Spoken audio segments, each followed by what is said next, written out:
उत्तर प्रदेश में पर्चा लीक, इसकी एक दुर्घटनाओं की एक पूरी वो है हिस्ट्री। और आपको याद होगा उत्तर प्रदेश टीईटी की परीक्षा में जब पेपर आउट हुआ था तो पूरे प्रदेश में कोहराम मचा था। 25 लाख नौजवान स्तब्ध रह गए थे, उनके सपनों पर तुषारपात हुआ था। अभी उत्तर प्रदेश बोर्ड की परीक्षा चल रही है, 10वीं और 12वीं की। ये परीक्षा विश्व की सबसे बड़ी परीक्षा है जो किसी एक बोर्ड के अधीन होती है।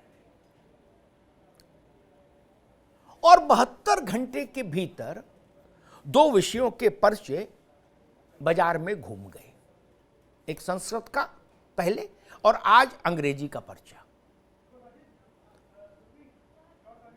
ये क्यों बार बार एक ही गलती दोहराई जाती है?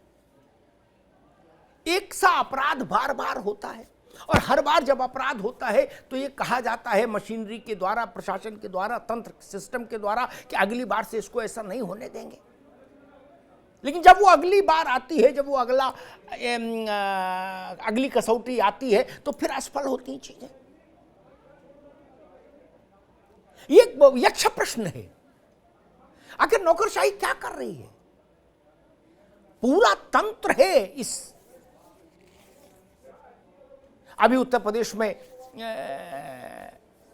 नए मंत्रीगण आए हैं शिक्षा में। उनको देखना होगा कि ये परिस्थितियां ना तो जनता के लिए शुभ हैं और ना किसी राजनीतिक दल के लिए शुभ हो सकती है। क्योंकि जो अभ्यर्थी है, जो परीक्षार्थी है, जो छात्र है, जो नौजवान है, वो बहुत बड़े संत्रास से गुजरता है जब उसको पता लगता है कि उसकी मेहनत पर पानी फेर दिया गया, ये पर्चा आउट हो गया। आप देख रहे हैं बिहार हो चाहे राजस्थान हो, उन राज्यों में भी ये समस्या घनीभूत है। पर्चा आउट, पर्चा आउट, पर्चा लीक। क्या इम्तिहान का तरीका बदला जाना चाहिए? क्या कोई नई तकनीक की ओर बढ़ा जाना चाहिए भारत को, राज्यों को? क्योंकि ये तो आप मानकर चलिए लाखों लाख नौजवानों के साथ आप धोखा करते हैं जब इस ढंग की परिस्थितियां पैदा हो जाए।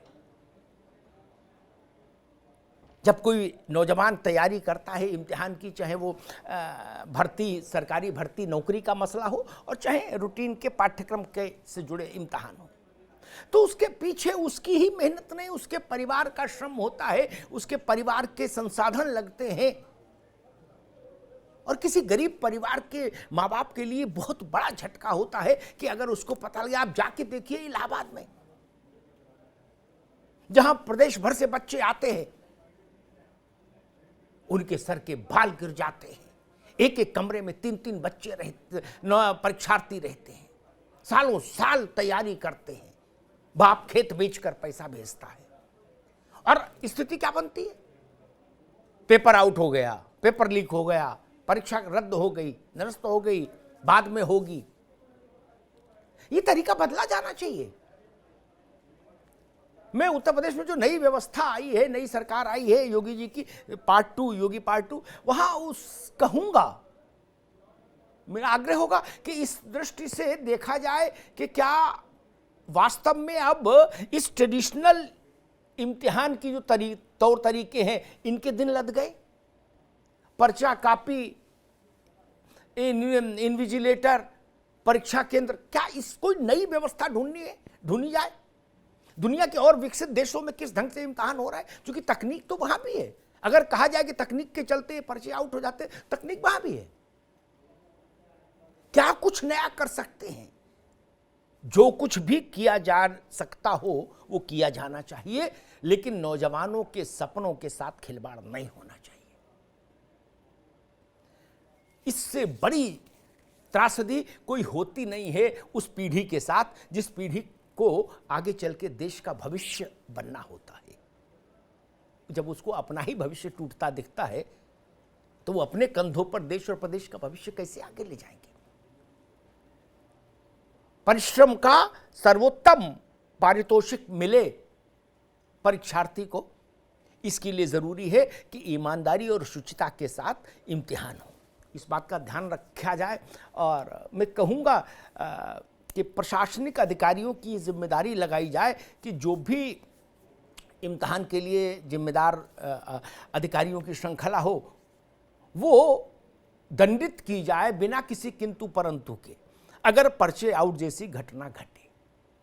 एक बार कुछ बड़े नौकरशाहों को जेल भेज दिया जाएगा तो मुझे लगता है उसका एक बड़ा असर होगा, एक बड़ा मैसेज होगा, और उसके बाद फिर शिखर से लेकर और नीचे तक नौकरशाही खुद सारी व्यवस्था दुरुस्त कर लेगी। लेकिन एक बार कड़ा कदम उठाना होगा, बड़ा कदम उठाना होगा। धन्यवाद।